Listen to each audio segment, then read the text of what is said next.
ನಿಮ್ಮ ಲಿಂಕೇ ನನಗೆ ಅರ್ಥ ಆಗ್ತಿಲ್ವಲ್ಲ. ಎಲ್ಲ ನಿಗೂಢವಾಗಿದೆ. ನಿಜ ಹೇಳು, ಏನು ಕೆಲಸ? ಅಯ್ಯೋ ಅದನ್ನೆಲ್ಲ ಹೇಗೆ ಹೇಳಕ್ಕಾಗುತ್ತೆ ಸರ್? ಅದೆಲ್ಲ ಸೀಕ್ರೆಟು, ಪ್ರೊಫೆಷನಲ್ ಎಥಿಕ್ಸ್ ಅಂತಾರೆ ಅದನ್ನ. ಹಾಗೆಲ್ಲ ಹೇಳಕ್ಕಾಗಲ್ಲ ಸರ್. ಹೌದಾ? ನಮ್ಮ ಬಾಸ್ ಹೇಳಿದ್ದನ್ನ ಮಾಡೋದಷ್ಟೇ ನನ್ನ ಕೆಲಸ. ಈ ನಿಯತ್ತಿನ ನಾಯಿ ಥರ.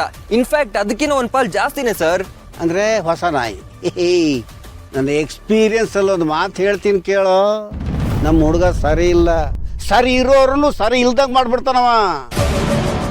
ಏಯ್, ನಿಯತ್ತಿನ ನಾಯಿ ಅಂತ ಹಾಕಿದ ಬಿಸ್ಕೆಟ್ ಎಲ್ಲ ಗಬಾ ಗಬಾ ತಿನ್ಬೇಡ. ಅಜೀರ್ಣ ಆಗಿ ಬೇದಿ ಬೇದಿ ಹತ್ಕೊಂಡ್ಬಿಡುತ್ತೆ. ಯಾಕೆ ಸರ್ ನಮ್ಮ ಬಾಸ್ ಬಗ್ಗೆ ಈಗೆಲ್ಲ ಮಾತಾಡ್ತಿದ್ದೀರಾ? ಪ್ಲೀಸ್ ಹಾಗೆಲ್ಲ ಮಾತಾಡಬೇಡಿ. ನಾನು ಹಂಗಲ್ಲಪ್ಪ ಹೇಳಿದ್ದು, ತಪ್ಪು ತಿಳ್ಕೊಬೇಡ. ನಿಮ್ಮ ಬಾಸ್ ಕೆಟ್ಟವನಂತ ಹೇಳಿದ್ದಲ್ಲ, ಒಳ್ಳೆಯವನೇ. ಆದರೆ ಕಿರಿಕು ನೀನು ಮಾಡಿದ ಕೆಲಸವನಿಗೆ ಸರಿ ಇಲ್ಲ ಅಂತ ಅನ್ನಿಸ್ತು ಇಟ್ಕೋ. ಏನು ಮಾಡ್ತಾನೆ ಗೊತ್ತಾ? ನೀನು 42 ಕಚಕ್ ಕಚಕ್ ಅಂತ ಪೀಸ್ ಮಾಡಿ ಬಾಕ್ಸಲ್ಲಿ ಹಾಕಿ ಫ್ರಿಜ್ಜಲ್ಲಿ ಇಟ್ಬಿಡ್ತಾನೆ. ಬೆಳೆಯೋ ಹುಡುಗ, ಯಾಕೆ ಬದುಕು ಹಾಳು ಮಾಡ್ಕೋತೀಯ? ನಿನ್ನ ಎಚ್ಚರಿಕೆಯಲ್ಲಿ ನೀನಿರಪ್ಪ.